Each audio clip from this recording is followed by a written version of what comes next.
My deep fascination or love of drawing comes from, I think, very early childhood.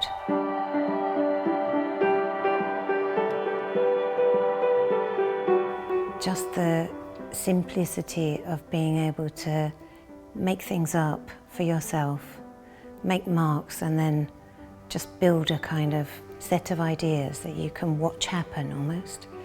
That for me was a real pleasure as a kid. And also I think it's a bit like a kind of avoidance, that if you can go into a space that's endlessly interesting, you can make it interesting, then you take yourself away from things as well. And you know, when you're a kid and you're playing in your world, it's like you never want to finish doing that. That's what drawing was always like for me.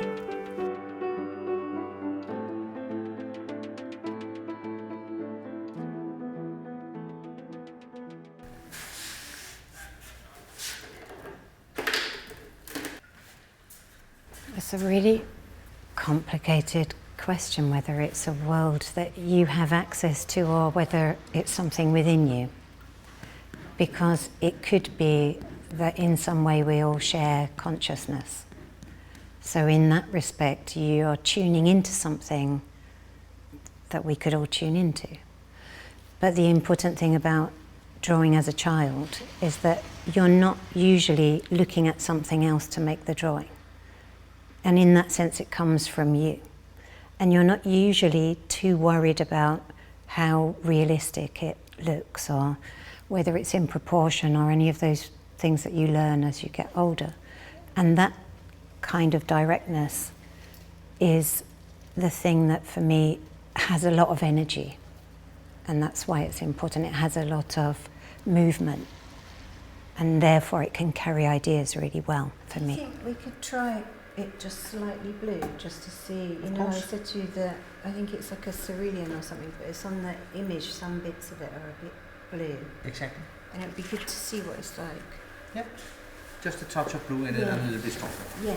Yes. Well, it's interesting that, you know, this way of thinking about drawing, which is really internal, it's like you're making something up for yourself. But that operates as a child, and then I left that kind of drawing behind for a very long time. And then at a certain point in my life when I became a widow, I was grieving. I felt that the things I was making were too far outside of me and they didn't correspond to my feelings. So then I picked up drawing again as a way of being very close to my interior thoughts and allowing things to come out that maybe were unexpected to me. But then as that practice of drawing developed, and I wouldn't know what I was going to draw, as it developed I realized that it also incorporated concerns I had about the world around me. You know, by then I was an adult, and so I wasn't thinking like a child. I was thinking about all the things I'm concerned about that are things we share because we're all living in the same period of time. And so it seemed to me that drawing could make a bridge between the very interior, the very felt experience and the sort of common sensibilities of our era. It could sort of bridge those things together, which is something that we're all doing anyway all the time. But drawing became a sort of visual representation of that to me.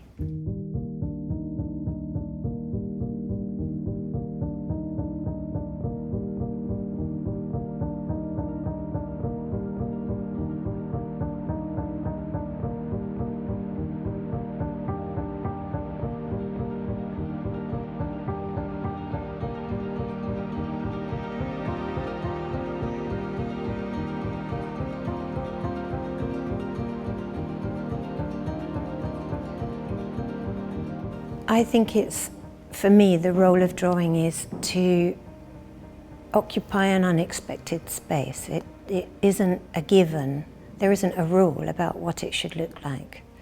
So in the work there can be motifs, say a snake is a motif I use a lot, and either is something that has a particular meaning in the drawing or it's a chaotic thing. is something that disrupts the space visually. So it can operate on different levels. Or I might reference, say, Chiron. At the moment, I'm thinking about this figure, Chiron, the wounded healer. And I love the idea of the wounded healer as a present figure, a contemporary figure, who's a sort of poetic figure, but someone who represents our wish to heal ourselves. And that this wounded healer influences us in some way to make us think about how we could reconstruct our social or political systems, or the kinds of systems that we're living within, how we could rethink those so that we start to create a sort of future which is probably a kinder future, but a future which is more caring, let's say. And that seems a really important part of how we read our current situation, to me. So Chiron in an image might seem like a reference to a Greek myth that seems ungrounded in contemporary times. But for me, these mythic figures, they're lasting because they can meet every single time in which they appear. And they have a way of telling our stories, our contemporary stories. So I would use a figure like that, but only if it had meaning to me. If I didn't believe in the narrative of it, I'd never use it. I think it would be empty.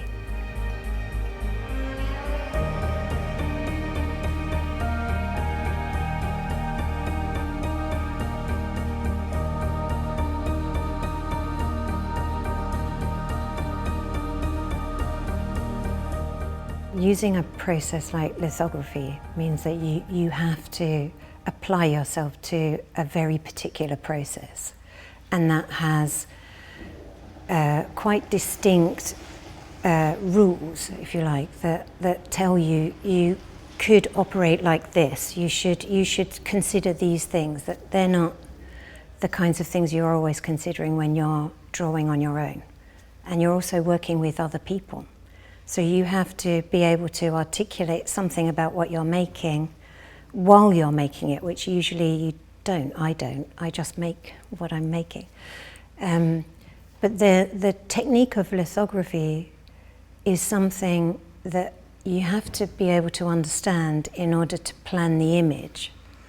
But at the same time, you don't want the image to become inhibited by the fact that you're planning it. So you have to keep a balance all the time, which is remembering how you do things, and at the same time taking into account, I need to think about which layer will come after which layer, or which part of the image I'm making now. And also, you're painting always with black. Even if the print is going to be yellow, you're always painting something black. So you have to, in a way, I described it earlier, like Photoshop in your mind. You have to imagine how this will be. And it's like your mind is well trained to do that as an artist. But you have to kind of apply it very precisely here.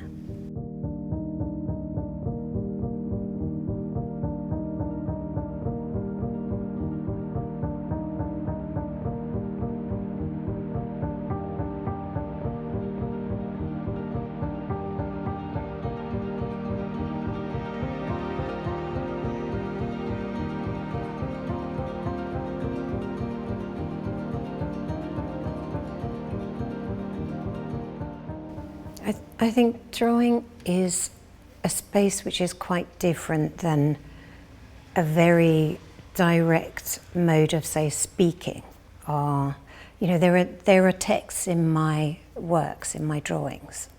So there is some direct language, but the way text might operate, or the way image operates, is as if it gives space to things that haven't yet been articulated. Or maybe they haven't been articulated for me. And sometimes I could make a drawing and not really know what it's about. But that space, that kind of license to open out thinking so that it doesn't always have to encompass things very, very directly, is what's really beautiful about drawing is that you're thinking of an idea, or an idea is appearing to you, but you're also thinking about the materiality of how you're making that, how you're building that image. And those things are really working in combination. They're not separate. So that in that sense, it's not illustration. It's a very open space.